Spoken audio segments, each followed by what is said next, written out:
ਅੱਜ ਜਿਹੜਾ ਕਵਰ ਕਰਨਾ ਪ੍ਰੀਫਿਕਸ ਵੈਲਿਊਏਸ਼ਨ। ਸੋ ਜਿਵੇਂ ਆਪਾਂ ਪੋਸਟਫਿਕਸ ਦੇ ਕੇਸ ਦੇ ਵਿੱਚ ਆਪਣਾ ਆਪਰੇਟਰ ਲਾਸਟ ਦੇ ਵਿੱਚ ਹੁੰਦਾ ਹੈ, ਅਪੇਰੈਂਟ ਪਹਿਲਾਂ ਹੁੰਦੇ ਨੇ। ਪ੍ਰੀਫਿਕਸ ਦੇ ਕੇਸ ਦੇ ਵਿੱਚ ਆਪਣੇ ਕੋਲ ਆਪਰੇਟਰ ਪਹਿਲਾਂ ਹੈ, ਉਸ ਤੋਂ ਬਾਅਦ ਓਪੇਰੈਂਟ ਹੈ। तो ਜਦੋਂ ਆਪਾਂ ਇਵੈਲੂਏਟ ਕਰਨਾ ਹੈ ਤਾਂ ਆਪਾਂ ਦੋ ਤਰੀਕੇ ਆਪਣੇ ਕੋਲ ਬਣਦੇ ਆ। ਜਾਂ ਤਾਂ ਆਪਾਂ ਇਹਨੂੰ ਇਧਰੋਂ ਇੱਧਰ ਨੂੰ ਸਕੈਨ ਕਰੀਏ, ठीक ਸਕੈਨ ਜੇ ਇਧਰੋਂ ਇੱਧਰ ਨੂੰ ਕਰਨਾ ਹੈ, ਲੈਫਟ ਟੂ ਰਾਈਟ, ਜਿਵੇਂ ਪਿਛਲੇ ਕੇਸ 'ਚ ਕੀਤਾ ਸੀ। ਕਿਉਂਕਿ ਆਪਣੇ ਕੋਲ ਹੁਣ ਓਪੇਰੈਂਟ ਇੱਧਰ ਆ ਗਿਆ ਤਾਂ ਆਪਾਂ left to right to left scan ਕਰ ਸਕਦੇ ਹਾਂ। ਇੱਕ ਤਰੀਕਾ ਹੈ ਕਿ ਰਾਈਟ ਟੂ ਲੈਫਟ ਸਕੈਨ ਕਰਨਾ ਹੈ, ਔਰ ਜੇ ਇਹਨੂੰ ਇੱਧਰੋਂ ਇੱਧਰ ਨੂੰ ਸਕੈਨ ਕਰਨਾ ਹੈ ਤਾਂ ਇਹਨੂੰ ਪਹਿਲਾਂ ਆਪਾਂ ਰਿਵਰਸ ਕਰਾਂਗੇ। We will reverse the string, reverse string ਦਾ ਲੌਜਿਕ ਲਗਾਉਣਾ ਪਏਗਾ। ਜਿਹੜੀ ਇਹ ਸਟ੍ਰਿੰਗ ਬੰਦੇ ਨੇ ਇਨਪੁਟ ਕੀਤੀ ਹੈ, ਯੂਜ਼ਰ ਨੇ ਇਨਪੁਟ ਕੀਤੀ ਹੈ, ਇਸ ਸਾਰੀ ਸਟ੍ਰਿੰਗ ਨੂੰ ਪਹਿਲਾਂ ਆਪਾਂ ਰਿਵਰਸ ਕਰ ਦਿਆਂਗੇ। ਰਿਵਰਸ ਕਰਨ ਤੋਂ ਬਾਅਦ ਜੋ ਪੋਸਟ ਫਿਕਸ ਇਵੈਲੂਏਸ਼ਨ ਦਾ ਲੌਜਿਕ ਸੀਗਾ, ਸੇਮ ਲੌਜਿਕ ਆਪਣਾ ਪ੍ਰੀਫਿਕਸ ਇਵੈਲੂਏਸ਼ਨ ਦੇ ਉੱਪਰ ਵੀ ਚੱਲ ਜਾਏਗਾ।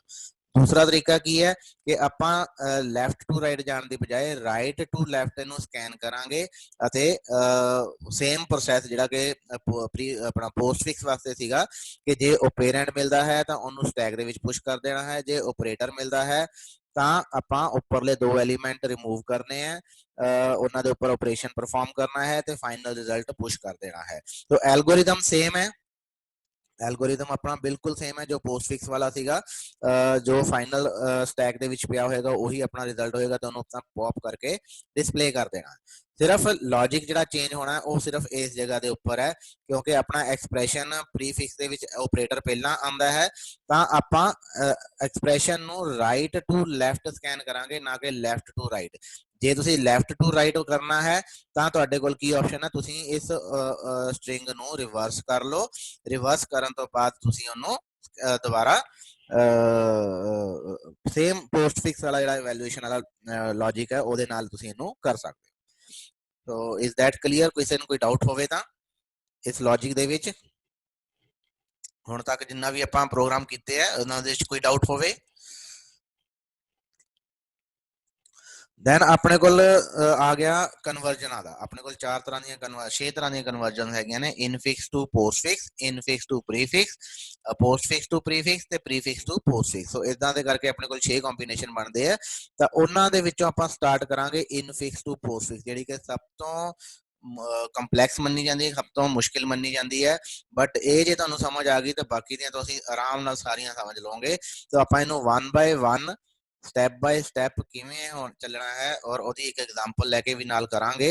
तो ये एल्गोरिदम है, जे ਇਹਨੂੰ ਤੁਸੀਂ ਸਮਝ ਲਓ ਤਾਂ ਆਪਣੇ ਕੋਲ ਬਹੁਤ ਸਾਰਾ ਜਿਹੜਾ ਤੁਹਾਡੇ ਕੋਲ ਕਈ ਚੀਜ਼ਾਂ ਜਿਹੜੀਆਂ ਤੁਹਾਨੂੰ ਕਲੀਅਰ ਹੋ ਜਾਣਗੀਆਂ ਇਹਦੇ ਨਾਲ। ਠੀਕ, तो ਇਨਫਿਕਸ ਟੂ ਪੋਸਟ ਫਿਕਸ। ਸੋ ਇਨਫਿਕਸ ਦੇ ਵਿੱਚ ਕੀ ਹੈ, ਆਪਣੇ ਕੋਲ ਜਿਹੜਾ ਐਕਸਪ੍ਰੈਸ਼ਨ ਹੈ, ਪਹਿਲਾਂ ਇੱਕ ਸੈਂਪਲ ਐਕਸਪ੍ਰੈਸ਼ਨ ਆਪਾਂ ਲਿਖ ਲਈਏ, a plus b minus c multiply by d। ठीक, जहां ਆਪਾਂ ठीक, तो ये अपना एक एक्सप्रेशन है। तो इस एक्सप्रेशन ਦੇ ਵਿੱਚ ਆਪਣੇ ਕੋਲ ਕੀ ਕੀ ਚੀਜ਼ਾਂ ਨੇ, ਇੱਕ ਆਪਣੇ ਕੋਲ ਓਪੇਰੈਂਡ ਹੈ, ਇੱਕ ਆਪਣੇ ਕੋਲ ਆਪਰੇਟਰ ਹੈ, ਠੀਕ, ਇੱਕ ਆਪਣੇ ਕੋਲ ਬ੍ਰੈਕਟ ਹੈ ਓਪਨਿੰਗ ਤੇ ਇੱਕ ਆਪਣੇ ਕੋਲ ਬ੍ਰੈਕਟ ਹੈ ਕਲੋਜ਼ਿੰਗ। तो ਆਪਣੇ ਕੋਲ ਚਾਰ ਚੀਜ਼ਾਂ ਨੇ। ਜਦੋਂ ਆਪਾਂ ਇਨਫਿਕਸ ਤੋਂ ਪ੍ਰੀਫਿਕਸ ਜਾਂ ਪੋਸਟਫਿਕਸ ਕਿਸੇ 'ਚ ਵੀ ਕਨਵਰਟ ਕਰਨਾ ਹੈ ਤਾਂ ਆਪਾਂ ਨੇ ਚਾਰ ਚੀਜ਼ਾਂ ਦੇ ਉੱਪਰ ਧਿਆਨ ਦੇਣਾ ਹੈ। ਚਾਰ ਚੀਜ਼ਾਂ ਕਿਹੜੀਆਂ ਕਿਹੜੀਆਂ ਨੇ? ਇੱਕ ਆਪਣੇ ਕੋਲ ਓਪੇਰੈਂਡ ਹੈ, ਇੱਕ ਹੈ ਆਪਣੇ ਕੋਲ ਓਪੇਰੈਂਡ, ਇੱਕ ਹੈ ਆਪਣੇ ਕੋਲ ਆਪਰੇਟਰ। ਇਹ ਤਾਂ ਦੋਵਾਂ ਦੇ ਵਿੱਚ, ਇਹ ਤਾਂ ਹਰ ਇੱਕ ਦੇ ਵਿੱਚ ਹੀ ਆਣੇ, ਭਾਵੇਂ ਉਹ ਇਨਫਿਕਸ ਹੋਵੇ, ਭਾਵੇਂ ਪ੍ਰੀਫਿਕਸ ਹੋਵੇ, ਭਾਵੇਂ ਉਹ ਪੋਸਟਫਿਕਸ ਹੋਵੇ, ਹਰ ਇੱਕ ਦੇ ਵਿੱਚ ਓਪੇਰੈਂਟ ਤੇ ਆਪਰੇਟਰ ਦੋ ਚੀਜ਼ਾਂ ਤਾਂ ਹੋਣਗੀਆਂ ਹੀ ਹੋਣਗੀਆਂ। ਪਲੱਸ ਇਨਫਿਕਸ ਦੇ ਵਿੱਚ ਦੋ ਚੀਜ਼ਾਂ ਹੋਰ ਨੇ, ਇੱਕ ਹੈ ਓਪਨਿੰਗ ਬ੍ਰੈਕਟ ਜਿਹਦਾ ਆਪਾਂ ਧਿਆਨ ਰੱਖਣਾ ਹੈ, ਇੱਕ ਹੈ ਕਲੋਜ਼ਿੰਗ ਬ੍ਰੈਕਟ ਜਿਹਦਾ ਆਪਾਂ ਧਿਆਨ ਰੱਖਣਾ ਹੈ। तो ਚਾਰ ਆਪਣੇ ਕੇਸ ਬਣਨੇ ਆ। ਪਹਿਲਾ ਕੇਸ ਕਿ ਜੇ ਓਪੇਰੈਂਟ ਆ ਗਿਆ ਫਿਰ ਕੀ ਕਰਨਾ ਹੈ, ਜੇ ਆਪਰੇਟਰ ਆ ਗਿਆ ਫਿਰ ਕੀ ਕਰਨਾ ਹੈ, ਜੇ ਓਪਨਿੰਗ ਬ੍ਰੈਕਟ ਆ ਗਈ ਫਿਰ ਕੀ ਕਰਨਾ ਹੈ, ਜੇ ਕਲੋਜ਼ਿੰਗ ਬ੍ਰੈਕਟ ਆ ਗਈ ਫਿਰ ਕੀ ਕਰਨਾ ਹੈ। तो ਆਪਾਂ ਇਹਨਾਂ ਚਾਰਾਂ ਕੇਸਿਸ ਨੂੰ 1 ਬਾਏ 1 ਕਵਰ ਕਰਾਂਗੇ। ਪਹਿਲੇ ਦੋ ਤਿੰਨ ਕੇਸ ਤਾਂ ਬਹੁਤ ਸੌਖੇ ਹੈ। ਸਭ ਤੋਂ ਪਹਿਲਾ case, we scan the expression from left to right. ਆਪਾਂ ਲੈਫਟ ਟੂ ਰਾਈਟ ਹੀ ਚੱਲਣਾ ਹੈ ਹਮੇਸ਼ਾ। ਜਦੋਂ ਓਪੇਰੈਂਟ ਆ ਗਿਆ, ਪਹਿਲਾ ਸਟੈਪ ਕੀ ਹੈ, ਇਫ ਓਪੇਰੈਂਟ ਇਜ਼ ਫਾਊਂਡ, ਤਾਂ ਉਹਨੂੰ ਆਪਾਂ ਕੁਝ ਨਹੀਂ ਕਰਨਾ, ਸਿੱਧਾ ਫਾਈਨਲ ਐਕਸਪ੍ਰੈਸ਼ਨ ਜੋ ਆਪਣਾ ਆਨਸਰ ਹੈ ਉਹਦੇ ਵਿੱਚ ਲੈ ਜਾਣਾ। ਉਹਨੂੰ ਕਿਸੇ ਸਟੈਕ ਦੇ ਵਿੱਚ ਨਹੀਂ ਪਾਣਾ, ਕਿਸੇ ਟੈਂਪਰੇਰੀ ਵੇਰੀਏਬਲ 'ਚ ਨਹੀਂ ਪਾਣਾ। ਜੇ ਓਪੇਰੈਂਟ ਆ ਗਿਆ ਉਹਨੂੰ ਸਿੱਧਾ ਆਪਾਂ ਕਿੱਥੇ ਲੈ ਕੇ ਜਾਣਾ, ਆਪਣੇ ਆਨਸਰ ਦੇ ਵਿੱਚ। ਉਸਦਾ ਹੋਰ ਕਿਤੇ ਸਟਾਪੇਜ ਨਹੀਂ ਲੱਗਣਾ। ਜੇ ਆਪਣੇ ਕੋਲ ਓਪਨਿੰਗ ਬ੍ਰੈਕਟ ਆ ਗਈ ਤਾਂ ਆਪਾਂ ਉਹਨੂੰ ਕਿੱਥੇ ਲੈ ਕੇ ਜਾਣਾ, ਸਟੈਕ ਦੇ ਵਿੱਚ। ਸੋ ਆਪਣਾ ਕੋਲ ਦੈਟ ਮੀਨਸ ਦੋ ਵੇਰੀਏਬਲ ਹੋਣਗੇ, ਇੱਕ ਤਾਂ ਵੇਰੀਏਬਲ ਹੋ ਗਿਆ ਆਨਸਰ ਤੇ ਇੱਕ ਹੋ ਗਿਆ ਆਪਣੇ ਕੋਲ ਸਟੈਕ। ਸੋ ਜੇ ਆਪਣੇ ਕੋਲ ਪੇਰੈਂਟ ਆਂਦਾ ਹੈ ਤਾਂ ਉਹਨੂੰ ਆਪਾਂ ਆਨਸਰ ਚ ਐਡ ਕਰ ਦੇਣਾ, ਤੇ ਜੇ ਆਪਣੇ ਕੋਲ ਓਪਨਿੰਗ ਬ੍ਰੈਕਟ ਆਂਦੀ ਹੈ ਤਾਂ ਆਪਾਂ ਉਹਨੂੰ ਸਟੈਕ ਦੇ ਵਿੱਚ ਐਡ ਕਰ ਦੇਣਾ। ਠੀਕ, ਦੋ ਸਟੈਪ ਤਾਂ ਕਲੀਅਰ ਹੋ ਗਏ, ਬਹੁਤ ਸੌਖੇ ਸੀਗੇ। ਹੁਣ ਜਿਹੜਾ ਤੀਸਰਾ ਸਟੈਪ ਹੈ, ਆਪਾਂ ਪਹਿਲਾਂ ਆ ਵੀ ਦੇਖ ਲਈਏ क्लोजिंग ब्रैकेट वाला। ठीक, तो पहले आप क्लोजिंग ब्रैकेट देख लेने। If closing bracket is found, जे क्लोजिंग ब्रैकेट आती है ताकि करना है pop a character and add to the final expression. ठीक है, इस स्टैक दे विचों एक करैक्टर कटांगे ते ओनू आंसर दे विच ऐड कर दांगे। ठीक है, करैक्टर की निकलेगा, उस स्टैक दे विच की पिया वो हले आपां कुछ नहीं कवर कीता। एक चीज आपां नूं पता लग गई कि स्टैक दे विच क्लोजिंग ब्रैकेट ओपनिंग ब्रैकेट ਤਾਂ ਹੈਗੀ ਹੈ, ਉਸ ਤੋਂ ਇਲਾਵਾ ਕੁਝ ਹੋਰ ਕਰੈਕਟਰ ਵੀ ਹੋਣਗੇ। ਉਹ ਕਿਹੜੇ ਹੋਣਗੇ ਆਪਾਂ ਨੈਕਸਟ ਸਟੈਪ 'ਚ ਦੇਖਾਂਗੇ। ਪਰ ਜਦੋਂ ਕਲੋਜ਼ਿੰਗ ਬ੍ਰੈਕਟ ਆ ਗਈ ਤਾਂ ਕੀ ਕਰਨਾ ਹੈ, ਕਲੋਜ਼ਿੰਗ ਬ੍ਰੈਕਟ ਆ ਗਈ ਤਾਂ ਕੀ ਕਰਨਾ ਹੈ, ਸਟੈਕ ਦੇ ਵਿੱਚੋਂ ਐਲੀਮੈਂਟ ਕੱਢਣੇ ਨੇ ਔਰ ਉਹਨਾਂ ਨੂੰ ਫਾਈਨਲ ਐਕਸਪ੍ਰੈਸ਼ਨ ਦੇ ਵਿੱਚ ਐਡ ਕਰੀ ਜਾਣਾ ਹੈ। Repeat until opening bracket is found, ਇਹ ਕਦ ਤੱਕ ਰਿਪੀਟ ਕਰਨਾ ਹੈ, ਜਦ ਤੱਕ ਸਟੈਕ ਦੇ ਵਿੱਚੋਂ ਇੱਕ ਓਪਨਿੰਗ ਬ੍ਰੈਕਟ ਨਹੀਂ ਨਿਕਲਦੀ। ਜਦੋਂ ਸਟੈਕ ਦੇ ਵਿੱਚੋਂ ਓਪਨਿੰਗ ਬ੍ਰੈਕਟ ਨਿਕਲ ਗਈ ਤਾਂ ਇਸ ਓਪਨਿੰਗ ਬ੍ਰੈਕਟ ਨੂੰ ਰਿਮੂਵ ਕਰ ਦੇਣਾ, ਇਹਨੂੰ ਫਾਈਨਲ ਆਨਸਰ ਦੇ ਵਿੱਚ ਐਡ ਨਹੀਂ ਕਰਨਾ ਤੇ ਨਾ ਹੀ ਇਹਨੂੰ ਫਾਈਨਲ ਸਟੈਕ ਦੇ ਵਿੱਚ ਪਾਣਾ। ਸਟੈਕ ਚੋਂ ਵੀ ਰਿਮੂਵ ਹੋ ਜਾਏਗੀ, ਆਨਸਰ ਦੇ ਵਿੱਚ ਉਹਨੇ ਜਾਣਾ ਨਹੀਂ ਹੈ, ਦੈਟ ਮੀਨਸ ਉਹਨੂੰ ਆਪਾਂ ਡਿਸਕਾਰਡ ਕਰ ਦੇਣਾ।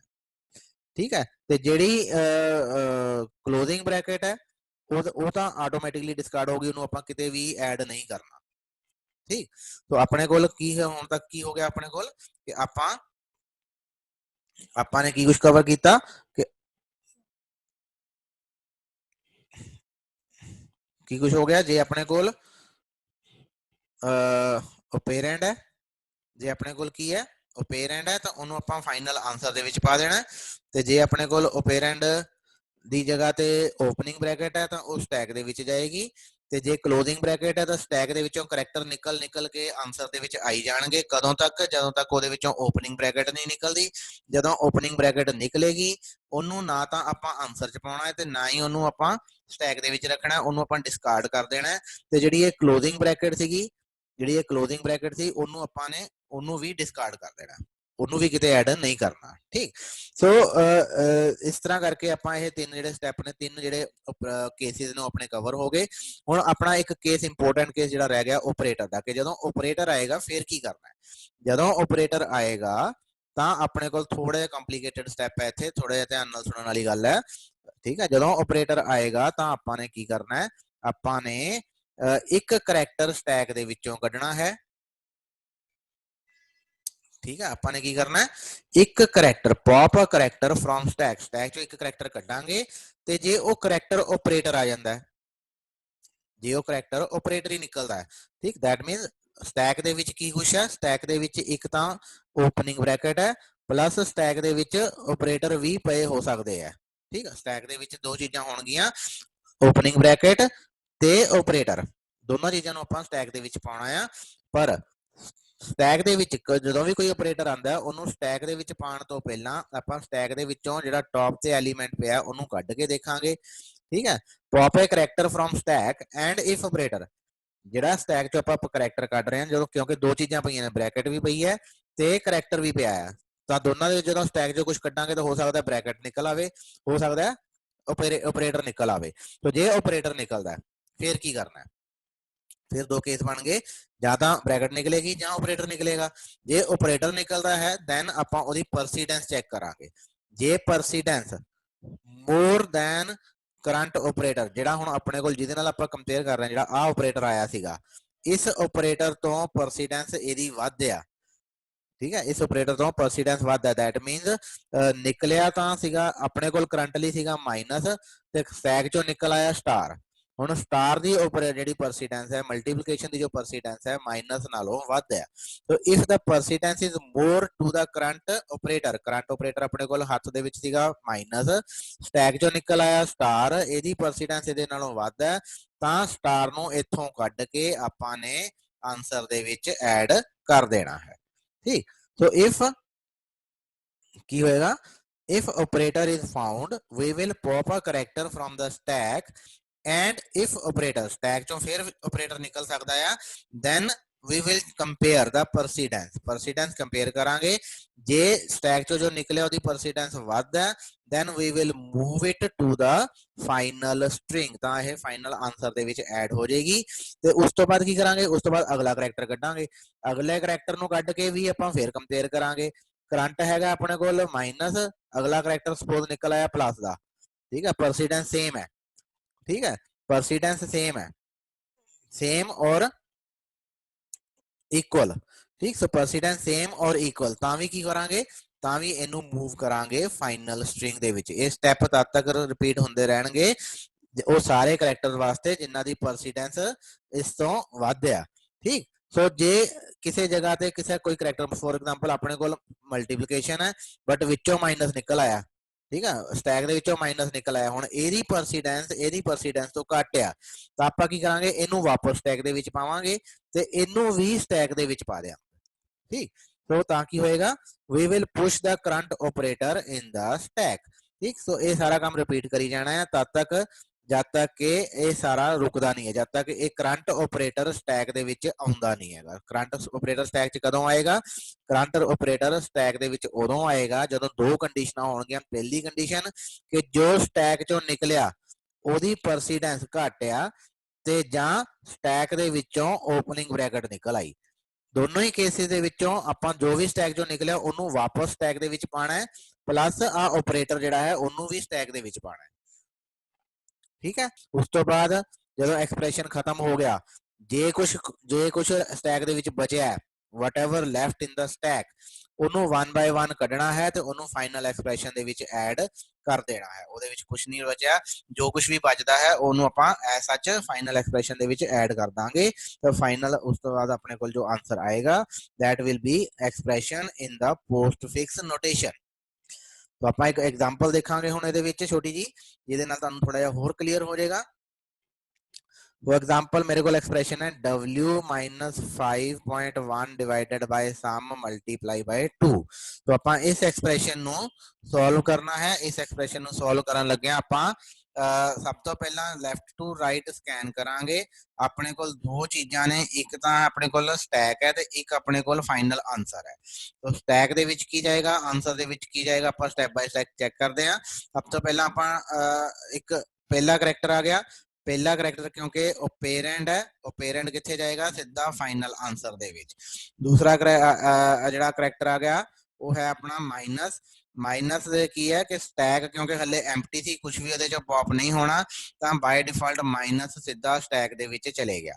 फिर आ गया अपने को 5.1 ਜਿਹੜਾ कि ओपेरेंड है वो सीधा अपना फाइनल एक्सप्रेशन ਦੇ ਵਿੱਚ ऐड हो जाएगा फिर आ गया अपने को डिवीजन ਹੁਣ डिवीजन ਦੇ ਵਿੱਚ ਕੀ ਹੈ ਕਿ ਆਪਾਂ ਮਾਈਨਸ ਸਟੈਕ ਦੇ ਵਿੱਚੋਂ ਕੱਢਿਆ ਮਾਈਨਸ ਦਾ ਡਿਵੀਜ਼ਨ ਦੇ ਨਾਲ ਪ੍ਰੈਸਿਡੈਂਸ ਚੈੱਕ ਕੀਤੀ ਕਿਹਦੀ ਪ੍ਰਾਇੋਰਟੀ ਜ਼ਿਆਦਾ ਹੈ ਕਿਉਂਕਿ ਡਿਵੀਜ਼ਨ ਦੀ ਪ੍ਰਾਇੋਰਟੀ ਜ਼ਿਆਦਾ ਹੈ ਤਾਂ ਮਾਈਨਸ ਵਾਪਸ ਸਟੈਕ ਦੇ ਵਿੱਚ ਚਲੇ ਗਿਆ ਔਰ ਡਿਵੀਜ਼ਨ ਵੀ ਆਪਾਂ ਨੇ ਸਟੈਕ ਦੇ ਵਿੱਚ ਡਿਵੀਜ਼ਨ ਆਪਰੇਟਰ ਜਿਹੜਾ ਹੈ ਉਹਨੂੰ ਵੀ ਆਪਾਂ ਸਟੈਕ ਦੇ ਵਿੱਚ ਪੁਸ਼ ਕਰ ਦਿੱਤਾ ਠੀਕ ਉਸ ਤੋਂ ਬਾਅਦ ਆ ਗਿਆ ਆਪਣੇ ਕੋਲ ਸਮ ਇੱਕ ਵੇਰੀਏਬਲ ਦਾ ਨਾਮ ਹੈ ਜੋ ਕਿ ਪੇਰੈਂਟ ਹੋਏਗਾ ਤਾਂ ਸਮ ਵੀ ਆਪਣਾ ਫਾਈਨਲ ਐਕਸਪ੍ਰੈਸ਼ਨ ਦੇ ਵਿੱਚ ਚਲੇ ਜਾਏਗਾ ਫਿਰ ਆ ਗਿਆ ਸਟਾਰ स्टार क्योंकि ऑपरेटर है ऑपरेटर दा होने करके अपन स्टैक दे विचों डिवीजन ऑपरेटर कड्डांगे एक एलिमेंट पॉप करांगे तो डिवीजन निकल के आएगा स्टार और डिवीजन दी प्रेसिडेंस चेक करांगे दोनों दी देखांगे तो डिवीजन ते स्टार दी प्रेसिडेंस प्रायोरिटी सेम है सेम होने करके अपन डिवीजन नू मूव कर दिता फाइनल एक्सप्रेशन दे विच और उस तो बाद नैक्सट निकलिया माइनस